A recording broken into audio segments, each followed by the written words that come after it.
Good morning. This is Pat O'Connell calling to order the New Mexico Public Regulation Commission regular open meeting. It's Thursday, December 19th, 10 a.m. We're in the Bochum building and it's also being streamed on the internet. Could you please call a roll, Mr. Cameron? Commissioner Ellison. Present. Commissioner Aguilera. Present. Commissioner O'Connell. Present. Excuse me, Mr. Chair, you have all commissioners are here and you have a quorum. Great, thank you. We'll rise for the Pledge of Allegiance. I pledge allegiance to the flag of the United States of America and to the republic for which it stands, one nation, under God, indivisible, with liberty and justice for all. And I salute the flag of the state of New Mexico as the symbol of perfect friendship among united cultures.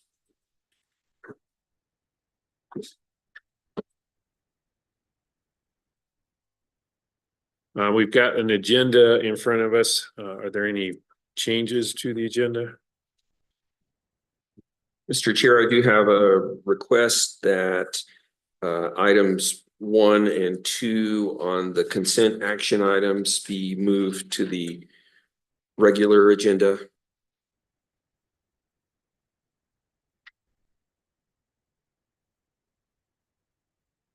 Is Mr. Fisk here? He is on Zoom. Yes, I am. Just note that we're going to have to take 2 votes on consent agenda because I'm recused from item number 9. Any other changes, Commissioner Aguilera, or discussion on the proposal? No other changes for me, Chairman. Okay, so I move that we proceed with agenda as posted, except utility item matters become regular, 1 and 2 become regular action item 1 and 2. Second. I'll second and voting for items 3 through 8 and then voting for item 9. Yeah. Separately. Okay.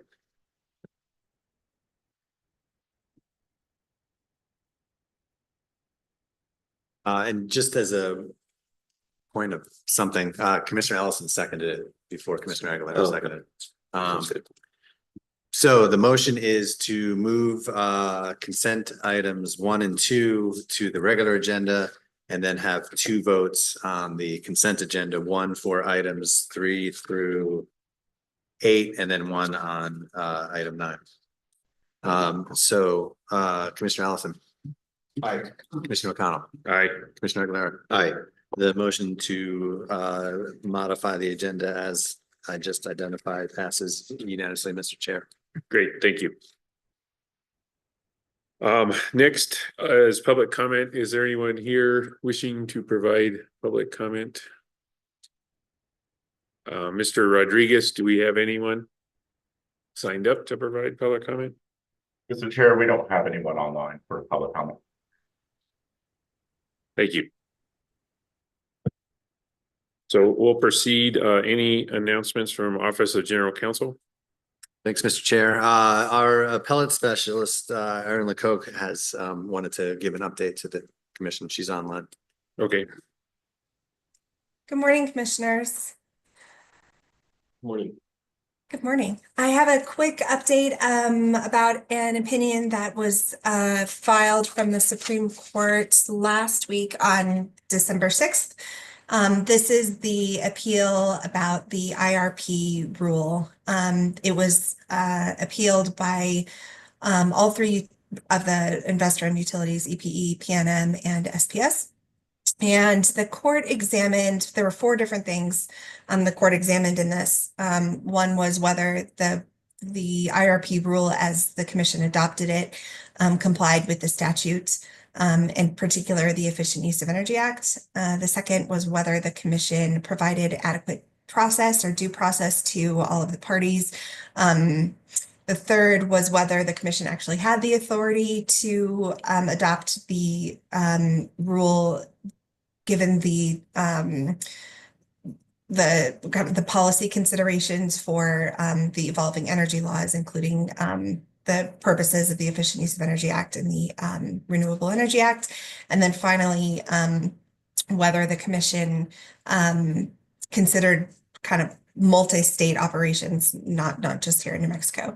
The decision was very deferential to the commission. It affirmed the commission's adoption of the rule. It emphasized deference to the commission in interpreting statutes that apply to the agency, and also deference to the commission in developing policies that are consistent with legislative goals. And then finally, it found that there was no due process violation when it came to rulemaking, because there wasn't a property interest in having the commission just accept the proposed IRP, and it wasn't something that was adjudicated. And so the court affirmed the commission's adoption of the rule in full, and that's it. Thank you. Thank you for that update. Any other announcements from OGC? No, Mr. Chair, thanks. Thank you. And then just reminder, we're meeting here on December 19th. The next time we're going to have an open meeting is January 9th. Between now and then, there will be a couple hearings or workshops that your participation is welcome and encouraged. The first is going to be a workshop on the energy efficiency savings targets and incentives. That's going to be Friday, January 3rd. It's going to be online. And then similarly, online, we're going to have an evidentiary hearing in case number 2400251 on January 8th. That's a interesting case about how to define service territory boundaries in rural areas. So again, that'll be on January 8th. If you're interested in those, please consult our webpage to see how to watch or participate. And then we'll have our next open meeting first of the year on January 9th at 10 a.m. back here at the Boca Building. Mr. Chair, can I add something to what you just said? Yeah, said I please was do. done, but I actually wasn't. Which is a few weeks ago, I worked with Jordan Gutierrez and IT to get we have a new tab up on our public facing webpage. It's called Get Involved.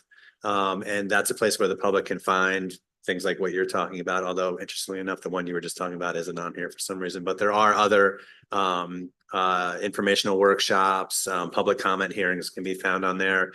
We're kind of just starting to get it off the ground, so it may not be perfect. And there's other places where you can find other opportunities to be involved, but at some point we're hoping to kind of get everything right in there. So it's a easy place for the public to see where they can participate in the matters before the commission.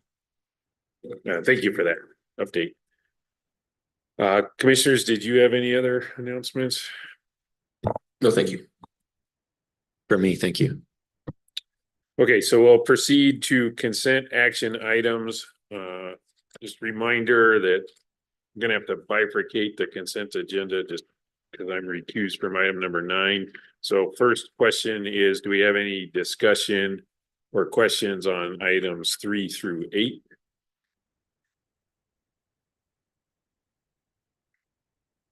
No, thank you. I do not.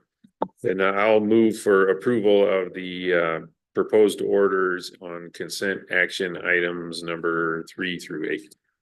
I'll second. Commissioner Ellison, Aye. Commissioner O'Connell, Aye. Commissioner Aguilera. Aye. The motion to adopt the orders in consent 3 through 8 passes unanimously, Mr. Chair. Thank you. And then any discussion or questions on consent action item number 9? I don't have any discussion on that, so I would move to approve consent action item number 9. A second. Commissioner Aguilera, Aye. Commissioner Ellison. Aye. The motion to approve consent item 9 passes unanimously, Mr. Chair. Great, thank you. Okay, so then we'll take up the two items that were moved off the consent agenda. So first is utility matter. Case number 2400268, Mr. Fisk.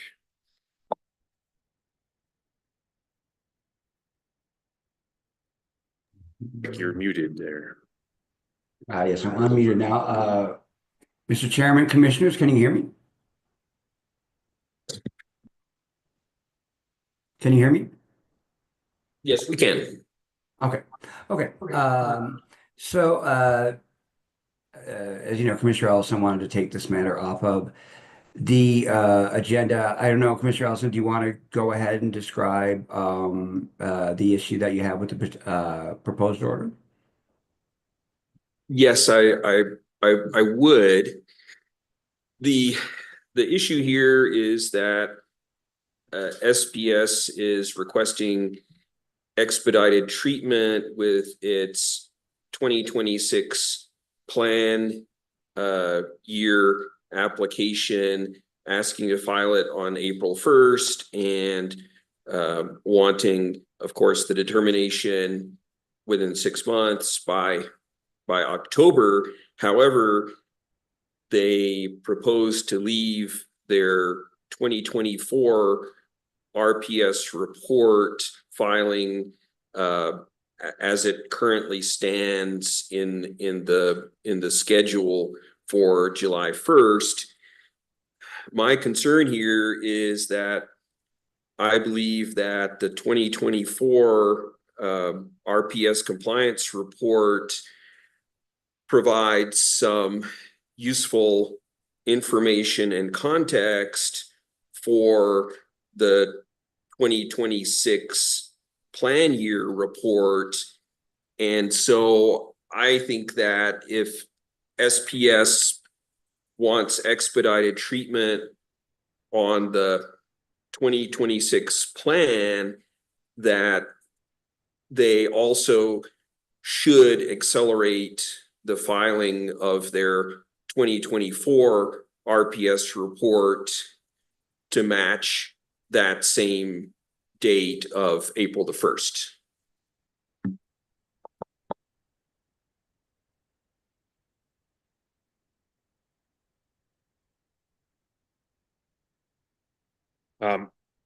I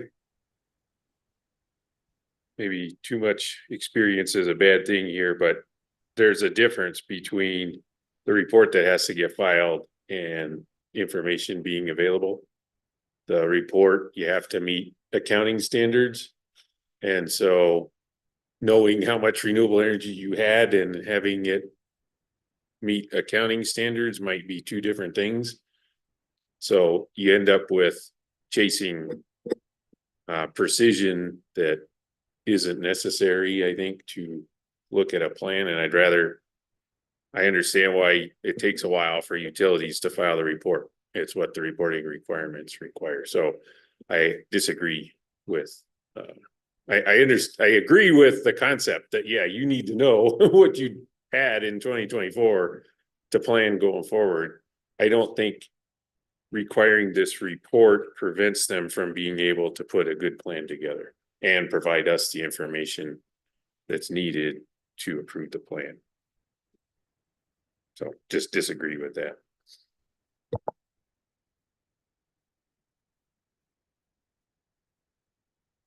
I guess I'm uncertain, exactly why it takes so much time for them to file this RPS report, because, they should know pretty early in the year what the generation was from their renewable plants. And I understand, there is an accounting exercise to go through with withdrawing recs from banking and making all that balance. And I do understand the company has said we need until we're getting information we need in May. Although I don't think you know, in this case, we really drill down to figure out why it is, you know, what information is it they're getting only in May. And so I guess I'm just uncertain of why it takes them so long. And I think it's reasonable to say you want expedited treatment, give us the data we need on an earlier schedule. You know, I do acknowledge that we don't have the benefit of asking the utility right now why it is they need until July 1st. Again, I think that's just in the rule, and they're just saying we want to maintain that. But you know, I would propose some acceleration of that.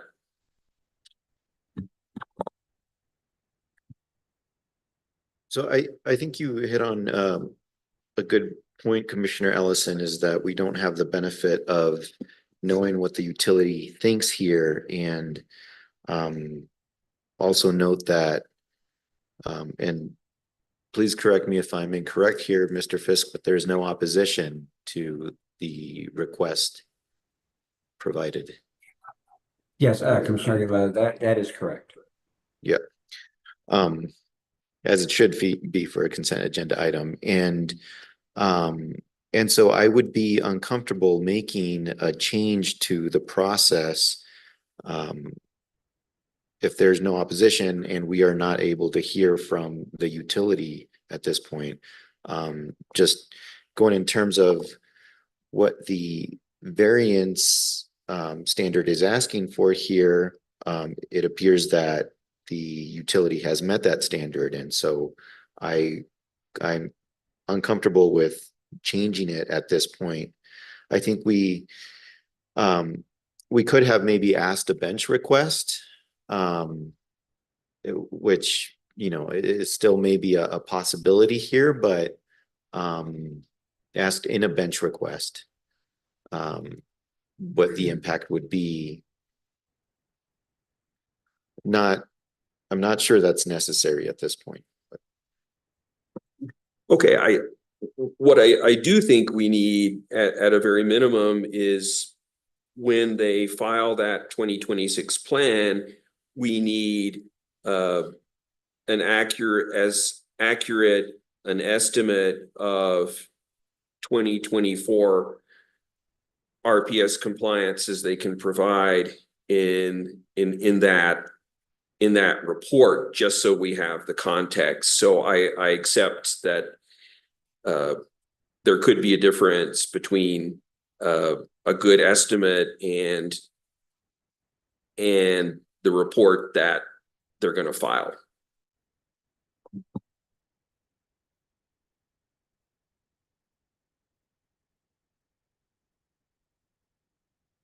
So what I guess I'm saying is I'm not going to pursue amending this order, but I would like for SPS to understand that personally, I would like to see some context in terms of their best estimate for 2024 RPS compliance when they do file that plan.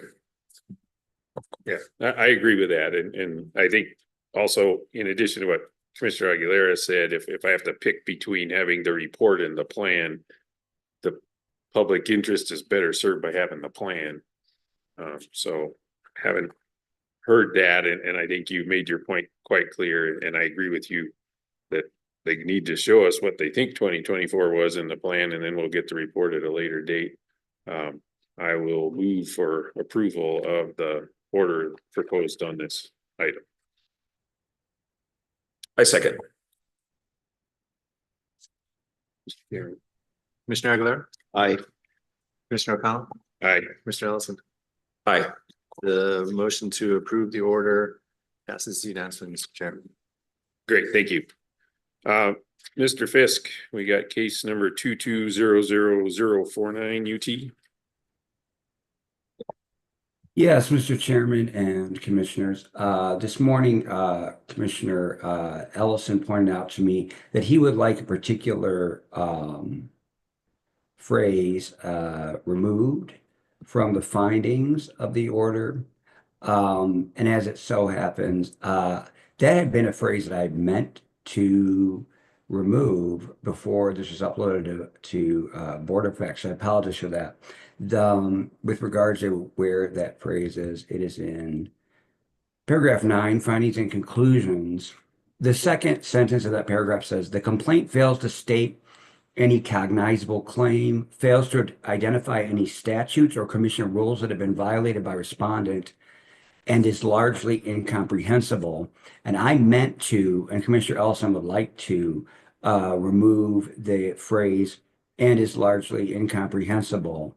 And then of course I just put an and between the other two parts of the list. And Mr. Fisk, I did have one other question. Do you know if this case came through the informal complaint process first? Commissioner Ellison, that I don't know. At this point, I would have to find out from CRD. These complaints are supposed to go through the informal complaint process, but that doesn't mean they always do. People are not aware of the rules. That's fine. I guess the only point I wanted to make here is that, you know, sometimes an individual may not do a great job in filing a formal complaint. They may not format it properly, yet, you know, there may be an issue there which is valid, which we could help out with in the informal process. So I would just hope that you know, that we would consider helping out in an informal manner, even if the, you know, the constraints or the, you know, the structure of the formal complaint, you know, has not been fully met.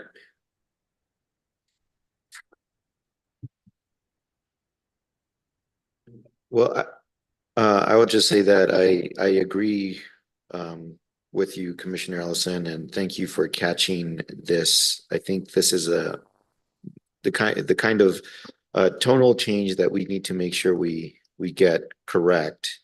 Kind of wondering how I didn't catch it, but thank you for bringing it here. I agree with the proposed deletion. Yeah, so do I. Do you want to craft a motion that catches? I move that we approve this order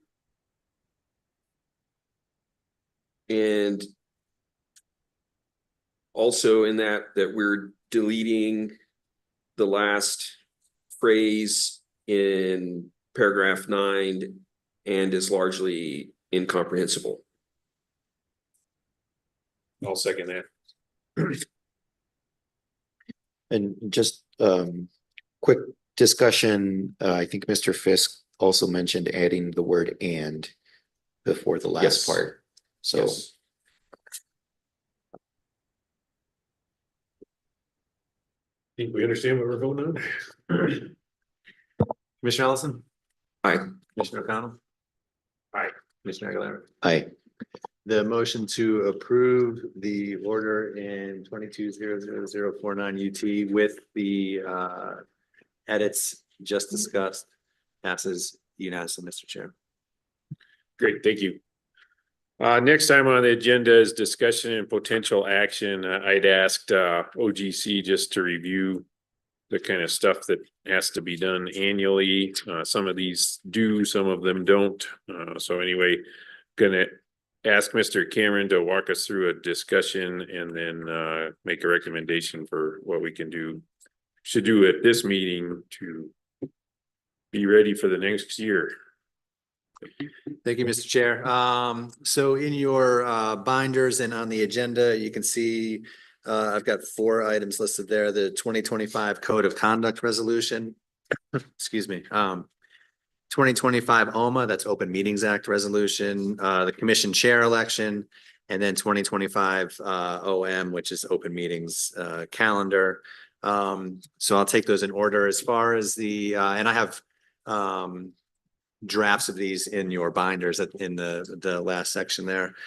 First in there is the draft of a code of conduct for 2025. Excuse me. The only thing that's changed with that are the dates and the number of the resolution, just to reflect that, you know, the old one was from 2024 and this one would be for 2025. The other thing that's in there in that binder section on the last page are the statutory kind of background for each of these. So the code of conduct statutory background is down there at the bottom of that page. It's in 10-16-11. And according to that, codes of conduct shall be reviewed at least once every 4 years. So we just kind of revamped this all last year. And, you know, here I am proposing another one. Obviously, it hasn't been 4 years. In my mind, just because it says you don't have to do it, you know, at least once every 4 years doesn't mean we shouldn't and can't do it every year. I think it's not a bad idea for the commission to, you know, kind of review this once a year and commit themselves to it. My recommendation on this would be to wait until January to actually either approve or not, or change this, you know, whatever. So that whatever happens with the commission seat that is currently sort of up in the air, I guess, for lack of a better way to say it, is resolved by then, would be the assumption. And so we would have, you know, a full commission here to consider and to vote upon that. So that would be my recommendation for, as I said, the code of conduct. Next is the Open Meetings Act resolution. As you can see from the last page, again, from OMA in 10-15-1, this needs to be done at least annually. In a public meeting, you have to adopt what notice is, basically. And so that's what this resolution is. So this has a few more changes in it than just the dates. You've got 2 versions in your binder. The first one is the mostly clean version. The second one is marked up, kind of redlined and orange highlighted, which is the color for some reason that PDF likes. So I can walk you through those changes quickly. In section 1, just basically before it talked about parties who are proceeding identified in the agenda can attend telephonically or by virtual communications, by emailing ASD. Never had an email address, but the phone number was there, so I changed it to calling. The next one is just a change in the date. In section 4, it's an update to reflect that since last year, the Attorney General's office is now the Department of Justice. In section 3, there's a change to mirror the language of OMA as far as notice being given to newspapers and broadcast stations. The next change is in section 6, which just adds in something that we've always had in our notices anyways, about people who need assistance should contact our ASD office as soon as possible prior to the meeting. So really not a significant change there.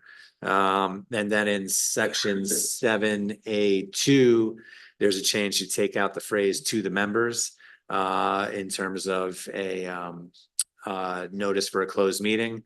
That's something that's suggested in the OMA guidebook, but we don't actually have members, so it just says "to the public" now. And those are the changes to OMA. There's a couple other like small, you know, kind of grammatical things, but that's really it. Yeah, Mr. please. Cameron, I do have one question on one of these. Sure. On number one, this is about any party to a proceeding that is identified on the agenda Mhm. and how they can attend the meeting by calling a certain number. Is this something that is required under OMA, or why? I guess my question is, why do we even have this here? Can't a party to a proceeding just attend? Or watch on YouTube? That's a great question, Commissioner. Let me take a quick look here and see if I can find it. It's at the very end of section 1. No, I know the section you're talking Oh, I about. see. I'm just, looking at it.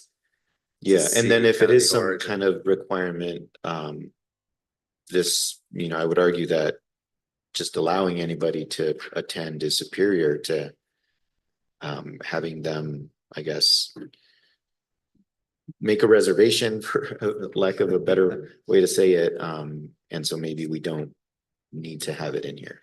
I think the idea, again, I'm trying to see if I can find it in OMA as to why that's there, but even if it's not required, I think the idea behind it is that, and maybe Patrick Rodriguez can help with this, but I don't think we publish if somebody wants to zoom in and participate in the meeting, I don't think that gets published. Like, anybody can follow us on YouTube and watch it, but if you want to participate, you need to contact us and be able to zoom in, and so that's why.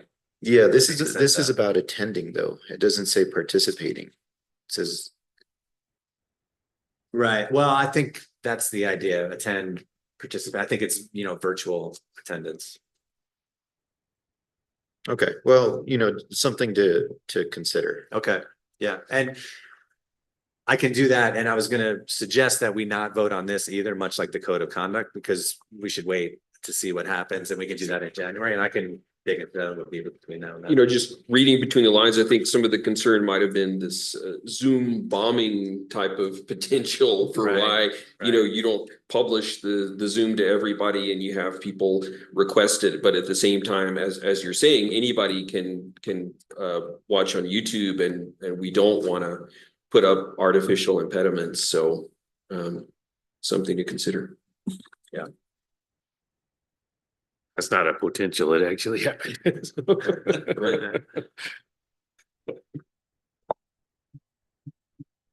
Other questions on the HOMA resolution? Again, my recommendation was going to be to wait on this one until January 9th, until the first meeting in January. Yeah, and I think, Commissioner Aguilar raised a good point here, and I think Commissioner Ellison might have hit on the symptom that we were trying to cure, so I if think you that's could think right. about that. Yeah. Okay, and then I'm gonna skip the order here for a second, but the 2025 open meeting calendar, that's just for informational purposes. And I can say this again when we have our January 9th meeting. There's no vote or anything that needs to be taken on that, but that's basically just alerting people as early as possible as to what our meeting schedule is going to be for the next year. So it's going to be much like it was in the past year. As the chair said at the beginning of this meeting, on January 9th, we're going to pick up again. We're going to, have a little break through the holidays here. That's why we're here today and not next week. We'll pick up again on January 9th. Every 2 weeks, we're going to meet at 10 a.m. here in the Boken building and on YouTube until we get to the holidays. Next year, we would have an open meeting on Thanksgiving Day and on Christmas Day. So instead of putting everybody through that, we're going to move both of those meetings to the Tuesday before the holiday. So there'll be a meeting on November 25th and then another meeting on December 23rd. So for those of you playing at home, if you want to check your calendars for next year, so you've got something to look forward to for the end of the year, along with the holidays, would be our special edition holiday meetings, I suppose, on the Tuesday before those. And then lastly is the issue of the commission chair election. Again, you have the statutory provision for this, which says the commission shall annually elect one of its members chair, who shall preside at hearings.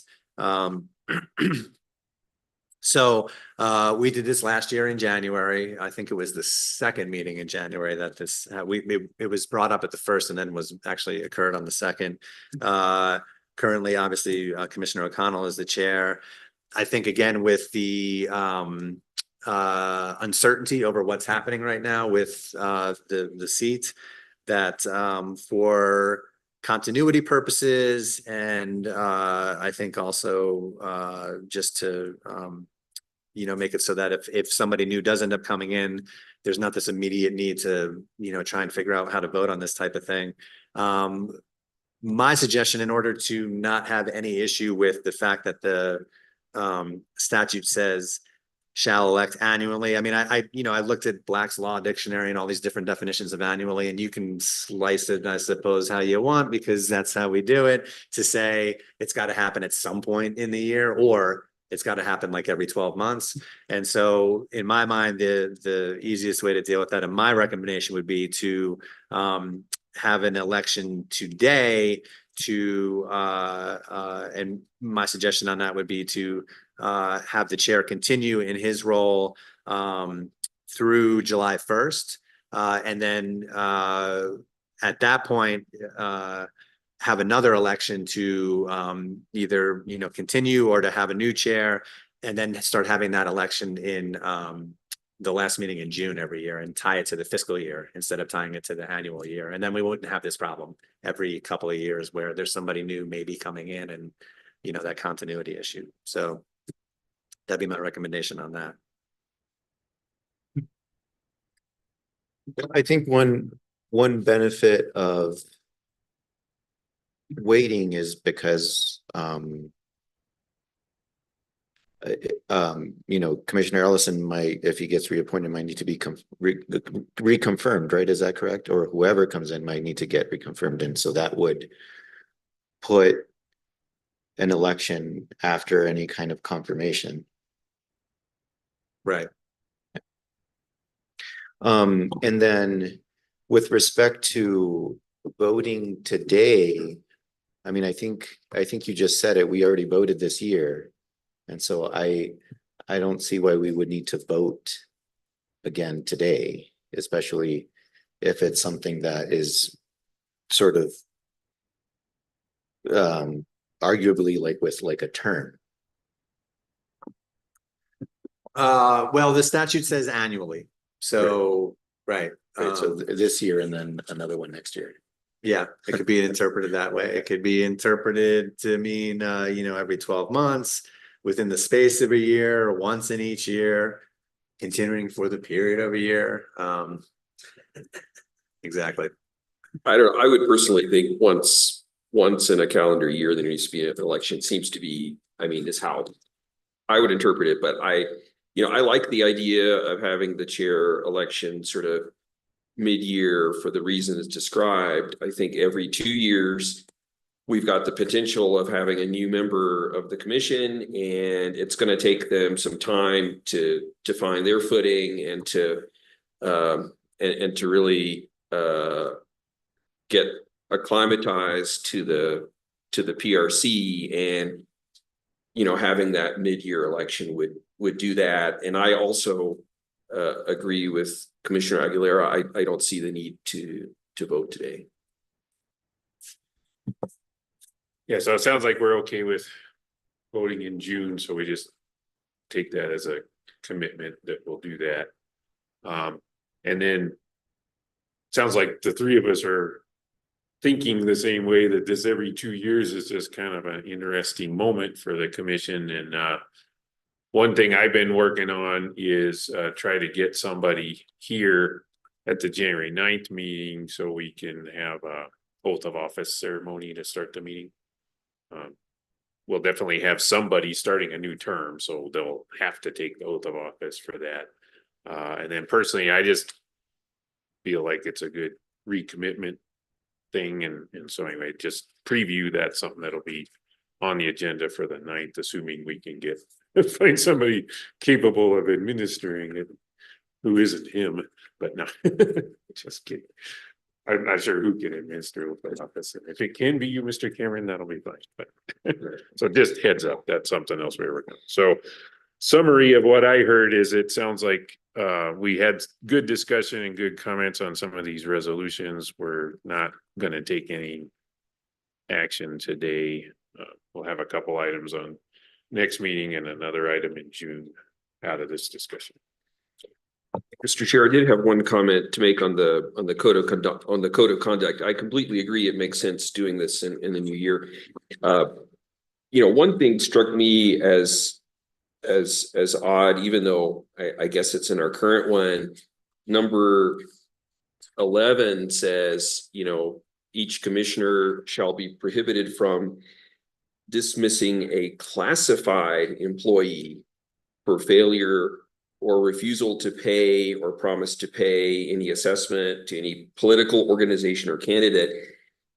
I don't see why we need the qualifier classified in there. I think, the commissioner should be prohibited from dismissing an employee for those reasons. So I just wanted to bring that up. Thank you for bringing that up, Commissioner. Actually, when I was looking through this, I noticed that as well. And I don't have any notes in front of me, but my recollection is that, the code of conduct is taken from various sections of the statutes. So the Gifts Act and other places. And this is like a consolidation of a couple different sections. And so I'm relatively sure that where I took this from, the section actually says an employee serving in the classified service or something like that. And so, I was basically just trying to keep this, adhere it to the statute, but I don't think there's anything. Flag that. Yeah. And I don't think there's anything that prohibits the commission from broadening that if you desire, right? If you want to just say any employee, but I was just kind of sticking right to that terminology, so. Another good catch. So any other questions, comments, discussion and potential actions? Nope. Seeing none, we will move along to communications with Chief of Staff.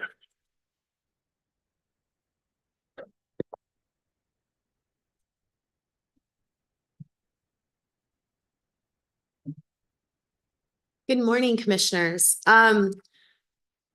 Since I just saw you last week and provided an update, and also in that time, we've also had our all hands meeting. I don't have a bunch of news, but what I'd like to do is take a minute and kind of share some things that you might have already heard, but with anybody who's tuning in about the progress that you three in this agency has made over the last 2 years. I thought it would be a nice time to just reflect on some of the more subtle things. So first, I'd like to highlight the great work that our recruitment teams have been doing over the 3 years prior to last. We were averaging a 20% vacancy rate. So that's in 2021, 2022, and then moving into 2023. In May of this past year, so May of 2024, we hit a low, what I like to think is a record low of a 3% vacancy. Super excited. So thanks, and excited to see all the new faces here, and thank the team that has been here, the dedicated staff, for the momentum that we've been developing. As you're aware, we got 13 new positions in July, and we're still well below the 20% vacancy rate. So very excited about that. Also, some of the more fun things that makes this agency a fun place to come to work and think about the big issues. As you know, we have implemented a book club, including having an author of one of the books come and speak to the PRC staff. We've engaged in some field trips and also out-of-town meetings. Went and saw the Meta Data Center, visited Farmington, visited Hobbs, trying to be more active in our communities. We've implemented an internal newsletter connecting the various divisions of this agency with each other and all of us. And what it's turned into is a place where our employees can celebrate their achievements, announce when they get their PhDs, or talk about interesting things that are happening in the division. We've formed employee committees so that employees can have an opportunity to guide the direction of this agency in a more formal way. Those committees include the Professional Development Committee, the Volunteer Committee, and the Employee Wellness Committee. So all of those are active and meet on a regular basis and brainstorm ideas about ways that we can benefit this agency. Our staff, you all, clearly, but also our staff have been invited to speak in state and national events. And so people are really interested in what the PRC as an agency has to say. We've doubled our followers on LinkedIn for those of us who could measure success on the socials. Again, people seem to be interested in what we're doing and what we have to say. So I just wanted to take that moment to congratulate you all for a successful 2 years, and to everyone who shared the hard work and the struggle that has gotten us this far, and look forward to further success in 2025. As far as specific updates, as you know, we had our all hands meeting on Monday. That was a great success. I want to thank For the World, our planning committee, which included Jordan Gutierrez, Katrina Smedley, Jennifer Baca, Jerry Maris, Patrick Rodriguez, and Jason Montoya. So thank you to all of you who put that together, and thank you, commissioners, for attending and participating with us. And I also, since we talked about it every week since November, I want to say congratulations to the PRC Bake Off winner, Meredith Tidwell. So the next update is our book club will resume in January. We've taken a little break for the holidays. The next book on the reading list is Dare to Lead by Brene Brown. And we will internally be structuring some conversations around that as well as our normal end of the reading time conversation. And then last but not least, the Bochum Building and PRC offices will be closed the afternoon of December 24th and December 31st to give our employees a chance to decompress and enjoy time with family. So we hope everyone has a wonderful holiday, and we're excited to hit the ground running in 2025. Thank you, and I am happy to answer any other questions you might have. Yeah, thank you for that update. Your update on book club also got me thinking about the lunch and learns. It sounds like we've got a queue of good topics for that too. So thank you. Yes, we have exciting things coming up in the new year, including things about being a state employee and employee benefits, as well as some speakers coming in from outside the agency. So we're excited to get those back and rolling since we took a little break for the holidays. thank you. Just wanted to say I'm very pleased with the direction our agency's headed in. I think all of these things are great. The all hands meeting, the newsletter, all of the initiatives, we've got many new strong staff members. So very happy with where we're headed. And I'll add to that, and really want to thank the staff who is really doing all of this work to make sure we stay headed in the right direction. So thank you to all of you for your efforts and doing your part in making sure that this agency is respected and well regarded.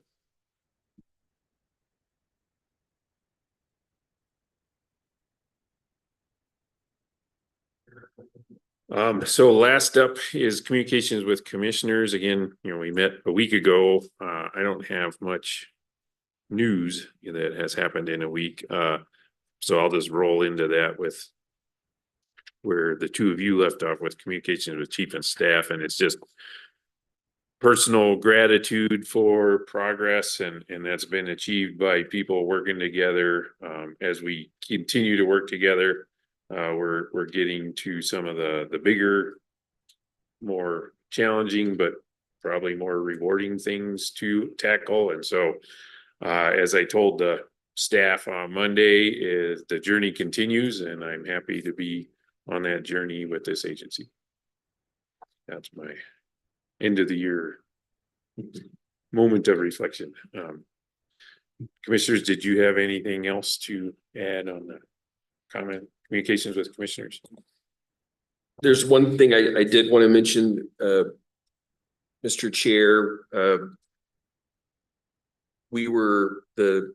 A staff member was contacted by the Environmental Improvement Board, and then that got relayed to the advisory side of the House. As I know you're aware, there was a clean transportation fuel standard program statute, and it calls on the Environmental Improvement Board to implement rulemaking for the clean transportation fuel standard. And one of the points in there says that the rule should require a utility that elects to participate in the program to invest all the revenues from the credits into distribution, grid modernization, infrastructure, and other projects that support transportation decarbonization. So, our input into that rulemaking has been requested, and an advisory staff member has started to engage in that process. So I just wanted to be sure everyone was aware that that's going on. Thank you for that. I don't have anything to add except that, I hope you have great holidays, and I hope you have some time to take some time off. And it seems like we got fairly lucky this end of the year, especially compared to where we were last year. I'm not sure this is something that we should expect for every year, but having a final meeting with we ended up having a couple of regular action items, but mostly consent agenda items is I think is a huge gift. So I hope you have some quality time with your families. Thank you. Any objection to adjournment? Seeing none, we are adjourned, and see you next year.